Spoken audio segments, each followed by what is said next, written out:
Salam saudara-saudara kasih dalam nama Tuhan kita Yesus Kristus.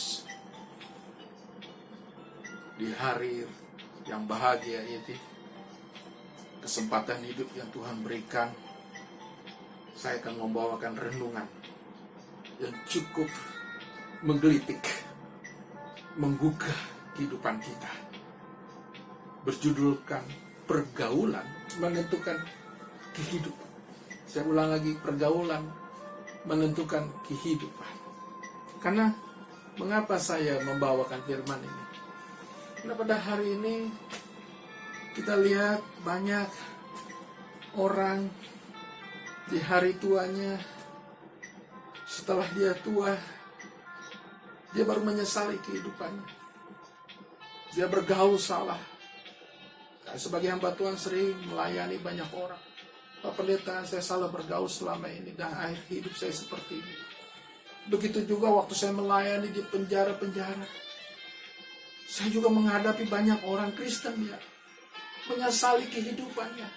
Kenapa saya akhirnya terlibat narkoba, kejahatan, pencurian, pemerkosaan? Karena salah bergaul.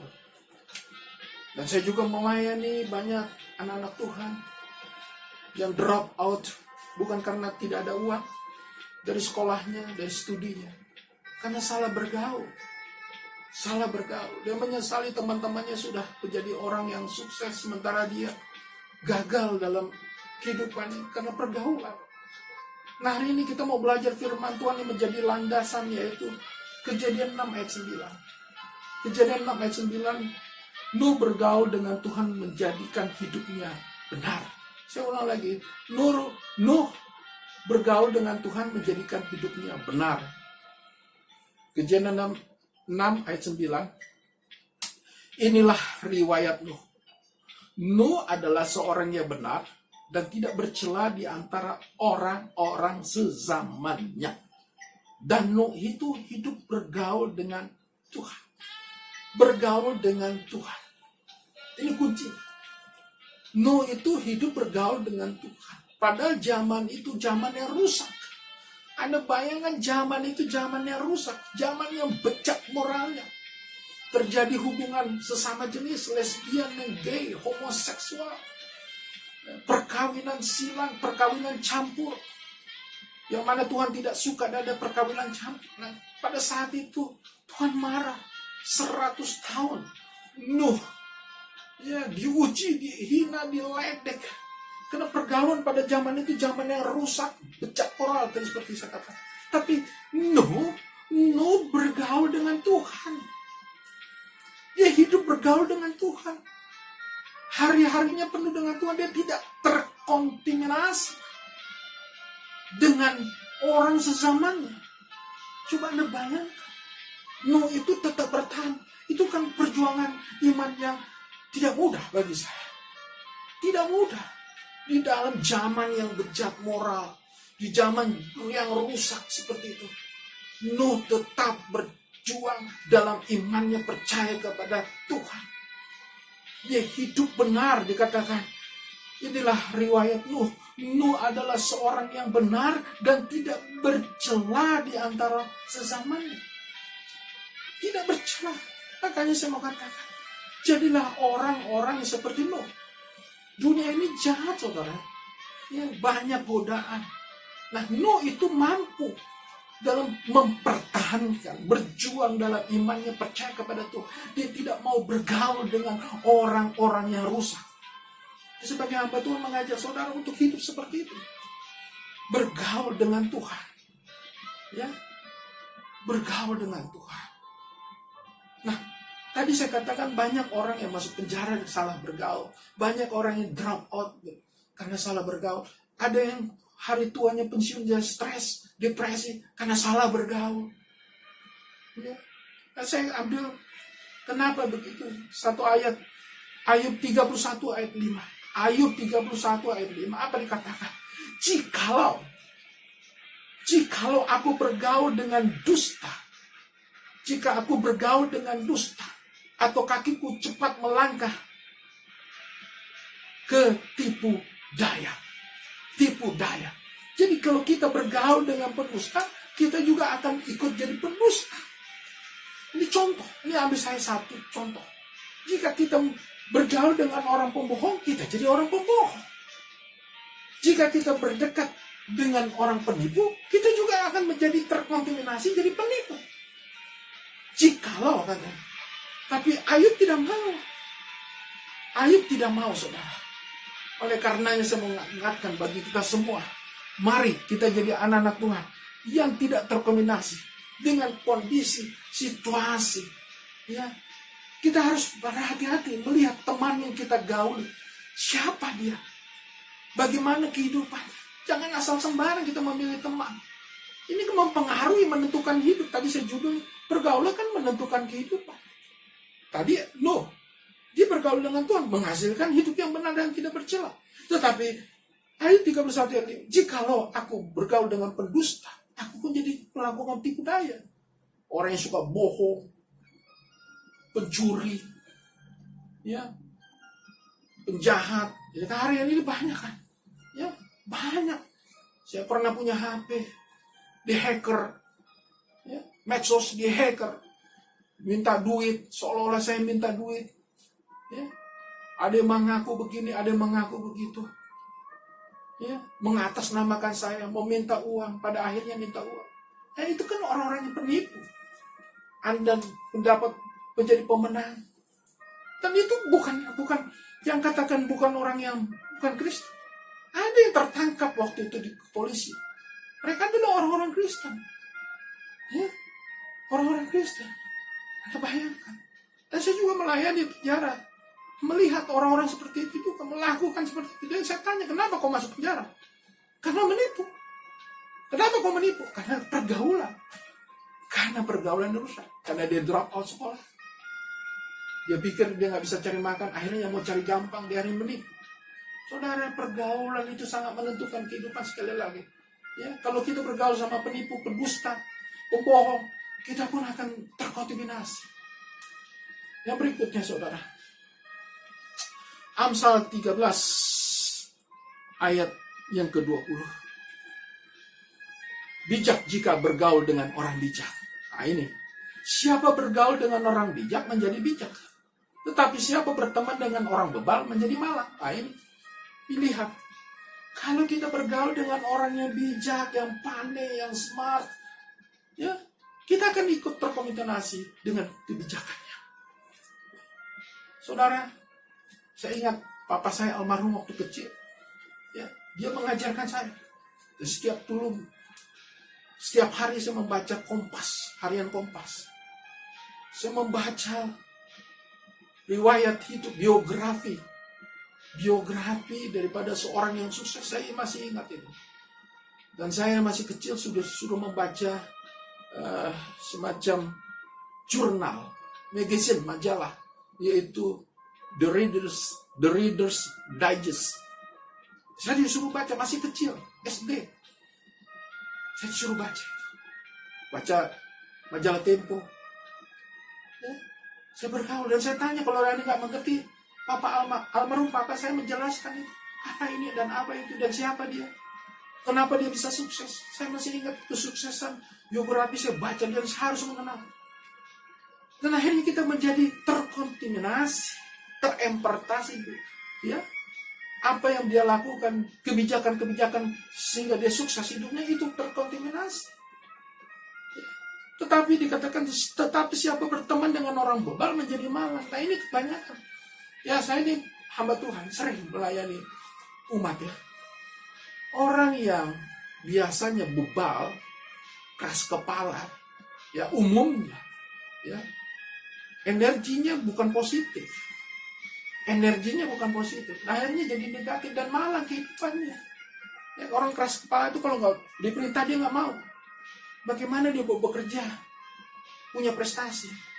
Kalau pimpinannya memerintahkan, mentargetkan pekerjaannya, tapi dia bebal, nggak mau, dia melakukan apa? Akhirnya dia malang nasibnya, nggak naik pangkat, karena dia melawan, berontak terus sama pimpinannya, merasa dirinya paling benar, padahal dia belum tentu benar. Nah ini saudara, orang yang bebal banyak, saya lihat banyak orang bebal itu hidupnya malang. Saudara yang kasih dalam nama Yesus, saya lanjutkan. Itu 1 Korintus 5 ayat 9 sampai 11. Ini yang paling penting. Merusak tatanan kehidupan jemaat. Nah, sekarang kita masuk dalam kehidupan jemaat. Dalam suratku telah kutuliskan kepadamu supaya kamu jangan bergaul dengan orang-orang cabul. Yang aku maksudkan bukanlah dengan semua orang cabul pada umumnya dari dunia ini, atau dengan semua orang kikir dan penipu, atau dengan semua penyembah berhala. Karena jika demikian, kamu harus meninggalkan dunia ini. Jadi bukan secara overall, ya. Tapi apa dimaksud? Tetapi yang kutuliskan kepada kamu ialah supaya kamu jangan bergaul dengan orang yang sekalipun menyebut dirinya saudara adalah orang cabul, kikir, penyembah berhala, pemfitnah, pemabuk, atau penipu. Dengan orang yang demikian jangan kamu sekali-sekali makan bersama-sama. Artinya sesama orang percaya itu, Mas, sesama jemaat Kristus. Di luar Kristus ya kamu tinggalkan dunia ini. Artinya kata Paulus di Korintus, yang dikhususkan ini yang saudara seiman. Ya, bicara jemaat. Jangan kita bergaul dengan seperti mereka. Ya, pergaulan yang menentukan kehidupan. Jika kita sesama jemaat ada orang yang suka penyembah berhala, masih ya tukang cabul, tukang jinah, ya, apalagi kikir, pemfitnah, pemabuk, penipu, sudah tinggalkan. Jangan kita makan bersama-sama. Artinya kita jangan bergaul dengan dia. Walaupun dia seiman. Iya, walaupun dia anggota gereja kita. Jangan. Saya sering tegas kepada jemaat. Sering saya katakan. Kadang-kadang saya dianggap keras. Ya, kita bicara putihnya putih, hitamnya hitam. Artinya kebenaran firman Tuhan. Kita jangan bergaul. Walaupun dia saudara kita, seiman. Ya, satu umat gereja. Satu gereja lokal. Kalau dia pemabuk, saya bilang, jangan. Kalau kita bergaul dengan dia, kita akan terkontaminasi. Penipu, pezina, apalagi ya, yang suka mempunyai teman tapi mesra, ya, hati-hati. Nah ini Tuhan melarang itu. Paulus mengingatkan kepada jemaat Korintus yang merusak tatanan kehidupan jemaat. Ini yang maksudnya seiman saudara ini. Apalagi kakak beradik, apalagi yang ipar. Kalau kita tahu ipar kita seperti itu, ya kita nasihatin dong. Ya, jangan duduk bersama. Udah kita tahu ipar kita, saudara kita, cabul, berzina. Ya, jangan. Aduh, kita seolah-olah toleransi. Jangan. Ini maksudnya jangan toleransi. Yang seperti ini jangan toleransi. Ini merusak kehidupan kita juga. Masa kita sebagai hamba Tuhan, anak Tuhan yang sudah dimerdekakan, masih bergaul dengan. Ya kalau kita melayani konteksnya menginjili, it's okay. Tapi kalau kita bergaul dengan dia, jangan. Ini firman. Bukan kata saya. Ini firman. Jangan duduk bersama, apalagi bergaul. Ya, sekalipun itu saudaramu. Ya, kita jangan bergaul dengan orang yang pezina, tukang cabul, penipu. Jangan. Itu merusak kehidupan kita, rohani kita. Ya, kita bebaskan hidup kita seperti itu. Merusak tatanan kehidupan. Yang terakhir, apa yang dikatakan firman Tuhan? Pergaulan buruk mempengaruhi kebiasaan baik. 1 Korintus 15 ayat 33. Janganlah kamu sesat. Pergaulan yang buruk merusakkan kebiasaan yang baik. Pergaulan yang buruk merusakkan kebiasaan baik. Oke, saudara yang kasih dalam nama Yesus. Pada akhirnya, firman Tuhan pada hari ini, jangan pergaulan buruk kita dekati. Ya, kita yang sudah hidup dalam Tuhan, jangan bergaul dengan pergaulan yang buruk. Ya, orang-orang yang hidupnya begaju, hidupnya. Kalau kita mau melayani menginjili konteksnya, is okay. Tapi kalau kita bergaul, ini katanya bergaul itu berarti kita berteman. Kita sama, seia sekata. Jangan. Jangan, pergaulan buruk ya. Itu bisa mengkontaminasi saudara. Merusak kebiasaan saudara. Amin. Ini banyak hal. Secara firman Tuhan, secara psikologi juga. Ini sangat-sangat buruk bagi orang yang bergaul salah. Tadi saya katakan di awal. Kembali firman Tuhan tadi di sebelum firman Tuhan tadi renungan. Saya mengalami dan saya melihat sendiri. Bagaimana saudara-saudara kita di penjara? Karena bergaul. Dia bergaul salah dengan orang narkoba, dia bergaul dengan orang yang broken home, dia bergaul dengan orang yang skeptis, pesimis, dia bergaul, akhirnya dia mengambil jalan yang salah. Karena pergaulan itu. Begitu juga orang tua, banyak orang tua yang sedih, depresi, stres di akhir hidupnya atau di hari tuanya. Banyak, bukan sedikit. Dia menyesali kehidupan. Karena apa? Karena salah bergaul. Sehingga dia menentukan hidupnya pun salah pada hari tua, jadi menyesal. Saudara yang kasih dalam nama Yesus, kembalilah seperti firman Tuhan, landasan firman tadi. Kejadian 6 ayat 9. Nuh bergaul dengan Tuhan, sehingga hidupnya benar dan tidak bercela. Itu saja. Hidup bergaul dengan Tuhan.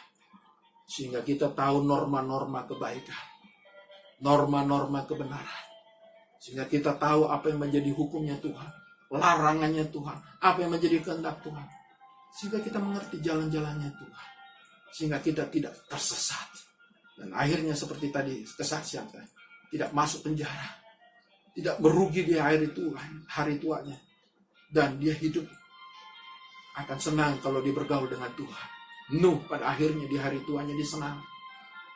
Dia melewati masa air bah itu. Sementara orang sesamanya hajar dengan air bah. Saudara yang kasih dalam nama Yesus, firman Tuhan hari ini, pergaulan menentukan hidup. Kiranya saudara yang mendengar dan melihat renungan ini diberkati Tuhan. Tuhan Yesus memberkati kita. Amin.